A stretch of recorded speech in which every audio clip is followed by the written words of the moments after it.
Hey folks, welcome to my channel. So we're going to talk about why we crash model aircraft in this video. And folks, it's interesting with all my flying. I started flying in 78 doing control line, 1978, not 1878. I started flying control line airplanes, got into glow, flew that for a long time, then got into the big gassers, and then I've been in electric since about 2008.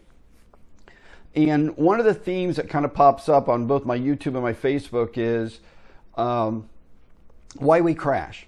Excuse me. How can we become more proficient pilots? And folks, I'm also a full-scale pilot, and to me, flying full scale is a lot easier than flying model airplanes. But I've been flying model airplanes my whole life, so I've got the experience. But I've seen a lot of people say, "Oh, I'm a full-scale pilot, so I can fly a model airplane." Normally, full-scale pilots make the worst students when I'm trying to teach people to fly when I used to be an instructor. So I want to talk about pilot-related causes. I want to talk about mechanical setup and, mechanical problems and setup. Excuse me there, I had to take a drink. Environmental situational factors. And then I want to talk about human factors beyond skill. And then how can we reduce crashes? One of the things, folks, I like to always talk about with my students when I used to be an instructor is I would have a chart like this. Now, on the internet, you'll see charts like this, and basically the pilot skills can be affected by fatigue, overconfidence, all this. But let's just say, for the sake of argument in this video, you have a fixed level of skill that is always going up. Every time you take off and land, you're getting experience. And the more you do that, the better you're going to get. Nothing will help you become a better RC pilot than just experience. And sometimes it doesn't matter what you fly. As long as you fly something, your hand-eye coordination, your understanding of, sight references. Keep in mind, when you're in a real airplane, you got an airspeed indicator, a stall horn, you've in the plane, you have that first-person view because you're flying the plane. When you've got a small model airplane, we tend to fly them in real close. When you fly like some of the giant scale airplanes like I have, my MSL-1, 197-inch wing. MSL-2 had a 188-inch wing. My OV-10 Bronco has a 108-inch wing. Those planes are big, and we tend to fly way out there. The problem is we have any issue, low voltage, low fuel, low anything, we're so far out we might not make it back to the field. Where small airplanes, we're kind of over the field the whole time when we fly it. But something I want you to think about is, how are your skills tested during that flight regiment? Well, pre-flight, taxi, takeoff. Well, takeoff takes a little bit of skill. Cruising around in the air, just farting around doesn't take much skill. But then the landing takes a lot of skill. And what happens is when you learn to fly, hang on a minute, let's look at this one. When you learn to fly a trainer, you normally are like really close to your skills being not enough to land the airplane. Your margin of error is really narrow. But once you start to fly a lot, that margin of error gets a little bit bigger. But then let's say you jump into a huge, heavy wing load P-50 Mustang that's a gasser. You got to make sure you got the engine running right. And folks, I'm going to talk about that in a video coming up because I keep having people talk about how electrics are going to ruin the world. I'm not going to get too deep into that. But folks, I've flown everything but turbines. And I love them all. Okay, I love them all. But what happens when your skills are outdone by the performance of the airplane? Your margin of error goes into the negative. You're probably going to hurt the airplane, crash the airplane, do something that's not really good for the airplane. So when you think about pilot-related issues, and this is one of the things, folks, that I've always tried to get people to understand is inexperience is the biggest cause of crashing model airplanes or being a show-off. I've crashed plenty of planes in my life, okay? Early on, it was inexperience. But we didn't have simulators back then. Now you got a simulator. I met a guy a month ago that flew simulators all last winter, got a trainer plane in March, and now he's already flying 180 mile an hour EDFs. It's unbelievable how much skill you can get out of a simulator and how much reoccurring training you can kind of get to stay competent on a simulator. They're one of the greatest things in the world. We didn't have those back in the old days when I learned to fly. But the thing is, folks, is let's say you got the experience. Then the next biggest reason that we crash is showing off. And folks, I have torn up a lot of planes. One time I tried to fly between power lines. Somebody goes, hey, go between the power lines. I thought I'd made it. Basically, the cable, the power line went right down the top of the deck of my fuselage, cut the pilot's head off, cut off my vertical stab. The plane snap rolled and then disintegrated. 100% my fault. I used to have a Goldberg Chipmunk. This is back in the late 80s, early 90s.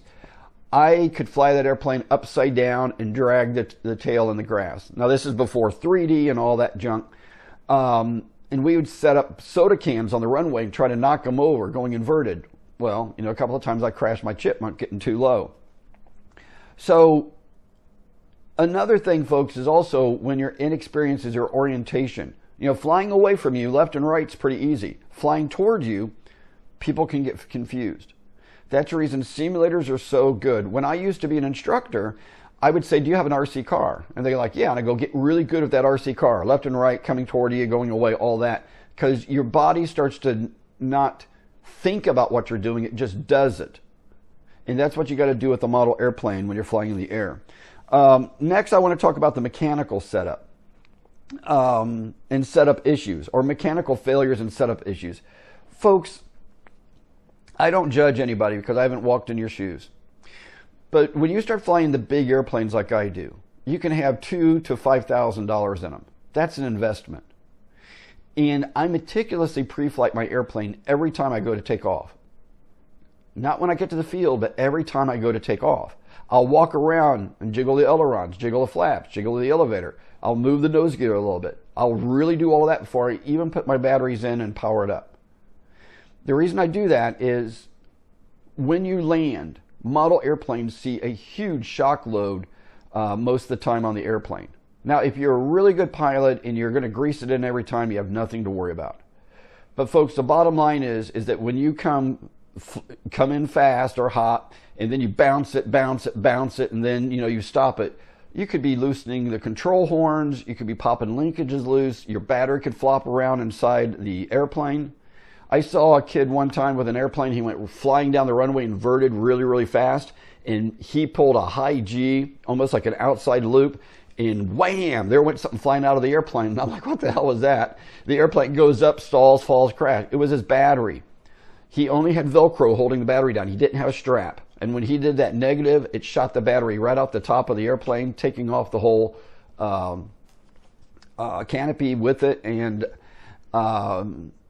folks, crashes can be spectacular to see, but you're still seeing somebody lose their airframe. And if they don't care, fine, we can all laugh. But I try to never clap and laugh when somebody crashes, because even though they're going to wave, yeah, okay, blah, blah, blah, they just lost an investment, okay? Another thing about mechanical, folks, is we will put, like my MSL-1 had 1,350 flights on it. I almost crashed it one time because I didn't know anything about internal resistance of batteries at the time. And what happens is every time you fly a battery and you put it back into storage mode, it only has a certain amount of charges that it's going to really truly hold. Now, it depends on how many amps you're pulling. On the MSL-1, I pulled 160 amps on takeoff at 10S. The MSL-2 had 12S, and I pulled around the same 160, 175 amps. Well, actually closer to about 200 amps on takeoff. When you're pulling that kind of current out of a battery, it is going to shorten the life expectancy a little bit. That's the reason it's so important to put them in storage during the winter or when you're not flying. Well, when you're not flying, definitely, but in the winter, make sure if it's going to sit for 4 months, keep them at that 3.79 or 3.8 storage voltage. What happened on my MSL is I had batteries that showed perfect voltage, 4.2 volts across all cells. I took off, and as soon as I was in the air, I heard the engine start surging. And that was my low voltage cutoff shutting off that motor. Again, inexperience. I shouldn't have had a low voltage even turned on. I'd rather destroy batteries on a $3,000 airplane than try to protect the the batteries. And it was only by luck that airplane didn't get damaged, because it landed way far away, landed in between farm equipment, and it didn't hit anything. It was absolutely a miracle. 100% my fault, because I was ignorant to understanding how LiPo batteries worked at the time. I had one of my followers reach out just the other day and say, hey, can a battery show good voltage but not fly well? And I'm like, absolutely. If your internal resistance is like 50 or, well, for me it was 45 to 50 to 60, you can't pull a current out of that battery. If you're in that 3 to 5 up to 10, your battery's good. But there's also another thing, folks, I see. People crash an airplane, we go up and look at it, and the inside it looks like a rat's nest.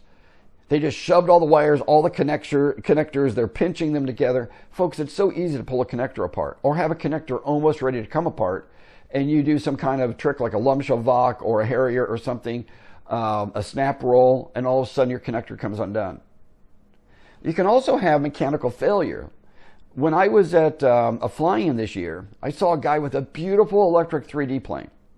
All of a sudden he starts yelling, I've got problems, I got problems. And I'm watching him, and this plane was flying in the most wonkiest. It came around and I'm like, what the hell? And all of a sudden I noticed both ailerons were all the way up. So what had happened, one of his ailerons went up and jammed. He had to bring the other aileron all the way up, and he was flying it on rudder.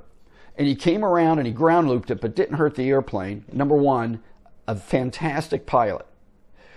But things can go wrong, and you've got to fly the plane to the crash. Just don't give up. No matter what you do, try to fly the plane, okay?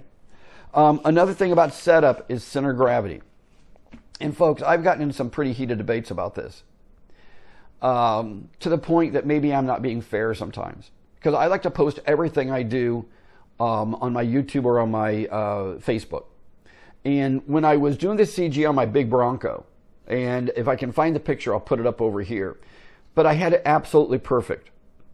And everybody's like, oh, no, you want that nose down, you want that nose down. Well, number one, they didn't know what my CG range was, which on that airplane, it's like 3.5 inches.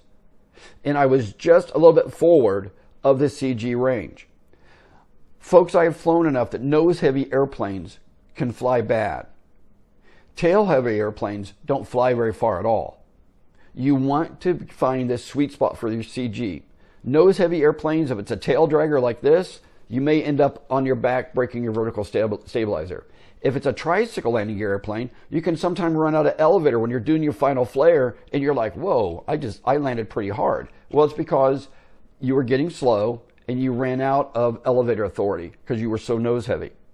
I like to fly my planes normally for test flying a little bit forward of the CG. Once I get it all trimmed out, I'll land it and I'll start moving that CG back. So I'm usually about, if let's say the range is 3 inches, and this is 1 inch, this is 3 inch, I'm just a little bit short of the 2 inch mark. I'm a little bit aft, but I'm not real close to that rear CG.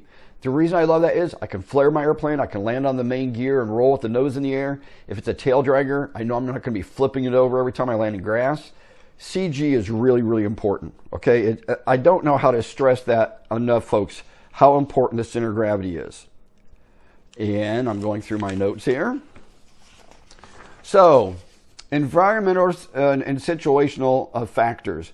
Again, folks, if it's really windy and your skills aren't great, don't fly. If the wind's right down the runway and you need to learn to fly in the wind, that's the greatest time to learn to fly in the wind, when it's right down the runway. If it's a direct crosswind, keep in mind we're not flying full-scale aircraft. You can still kind of come in, depending on how big your RC field is, and then turn into the wind and land. But you need to practice crosswind landings, because if you ever go to a fun fly or something where everybody's wanting you to stay on the runway, you got to have the skills to do that. Okay? But here's another thing about what I call situational awareness. I don't know how many times I've been to a club and there's a tree way the hell out there, and somebody manages to hit that tree. They don't understand the depth perception. They don't realize, because they've got, an L39 that's this long, and it is a little dot out there, that they could be a half mile out there. They don't realize how far out. My big airplanes, I was flying my MSL2 at a fly-in one time. And when a guy came in, he goes, hey, Dag, I can see your MSL on the other side of the road. I'm like, what? I had no idea that this highway out there, I was flying on the other side of that highway. I would have bet a lot of money that I was 100 yards inside of that highway. And I wasn't. I was way the hell out there. So that's another thing to really consider is your situational awareness. Know your airplane, know its size, understand what you're seeing. Folks, the club I fly at, I think it's 700 feet off to our left is trees. And you see an airplane land sometime and you see the shadows go right over the trees. That person was more than 700 feet out. And if they got lower, they could have hit the trees. So be really careful about that, understanding that. And lastly, when I think about the human factors beyond skills, the environmental, situational factors, we are all human.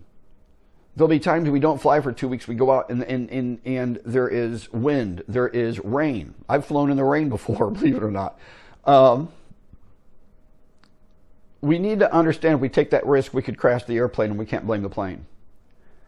I've seen so many people crash a plane and hold up the radio and go, this piece of crap radio? And I'm like, yeah, it's not the radio, dude. That was you.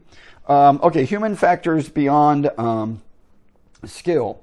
Overconfidence, peer pressure, hey, y'all, watch this, I think is one of the number one things that kill model airplanes. I really do. I know there's a lot of people that always blame, oh, that receiver browned out, or this happened, or that happened. They got dumb thumbs.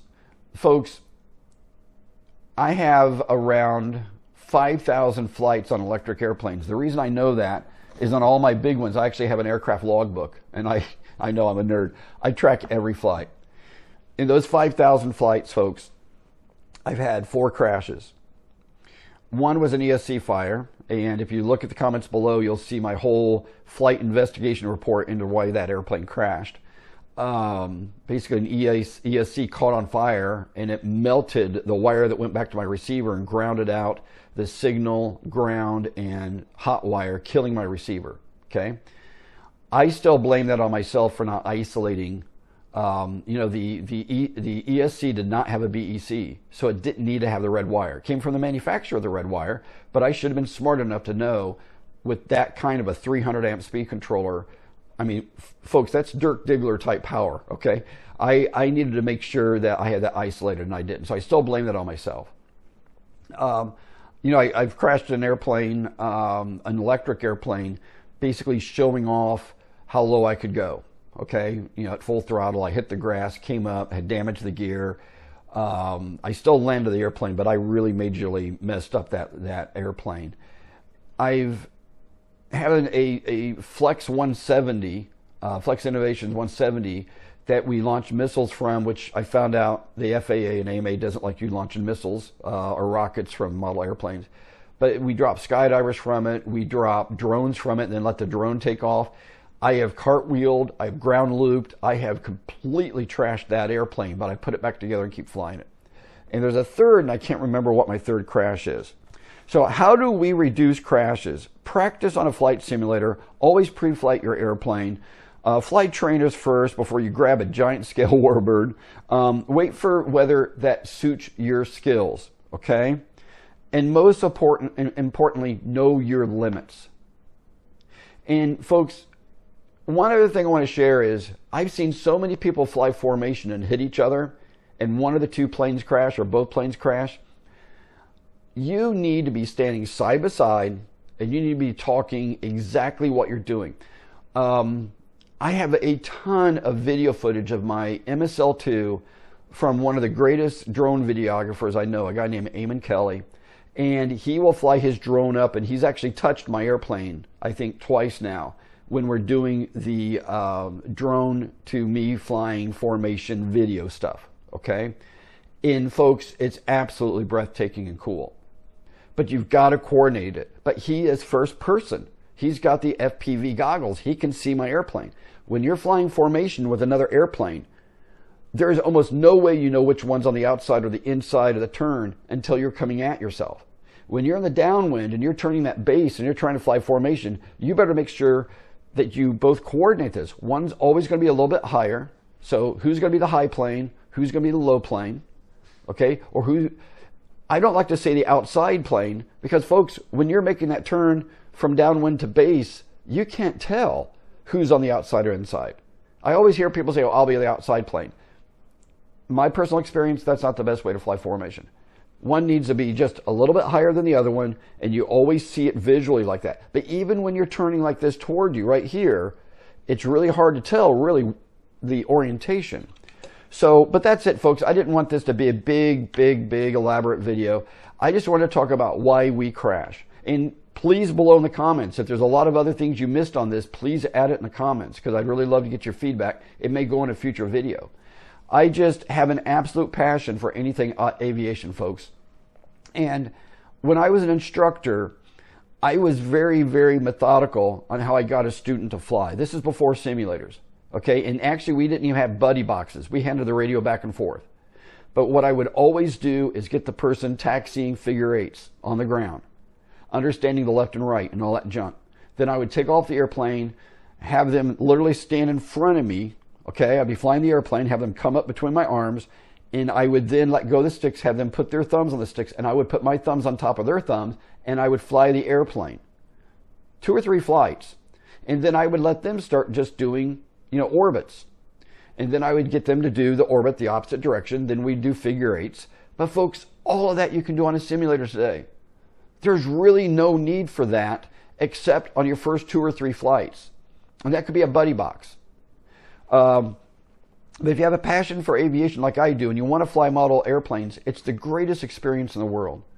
And it's so rewarding if and folks, here's the thing is, I don't care if you fly a helicopter. I don't care if you fly turbine. The reason I've never gotten a turbine, it'd be like crack cocaine for me. I'd love it so much. The dogs would leave me. I'd get divorced. I'd lose the house. I would just have a trailer with turbines, which sometimes sounds pretty good. But I'm telling you, folks, there's so much of this hobby. And if you're a beginner and you're getting into it, make sure you never give up. Ever. Just keep flying. The more stick time you get, the better you're going to become. I guarantee you, those first 5 or 6 flights could easily scare the crap out of you. But if you have a lot of simulator time, and clubs are different. Like my club I belong to, which is an absolutely kick-ass club, we have Wednesday afternoons as training time. If you want to learn how to fly, show up. We have a plane set up on a buddy box, a trainer, and we'll let you start to learn how to fly. And it's absolutely kick-ass. I'll put the link to our RC field in the comments below too. So look, rock on. If you got any questions, put them below in the comments. Please like and subscribe, and please share my videos. Folks, I'm doing everything right now to try to grow my channel so I can pay for the hobby.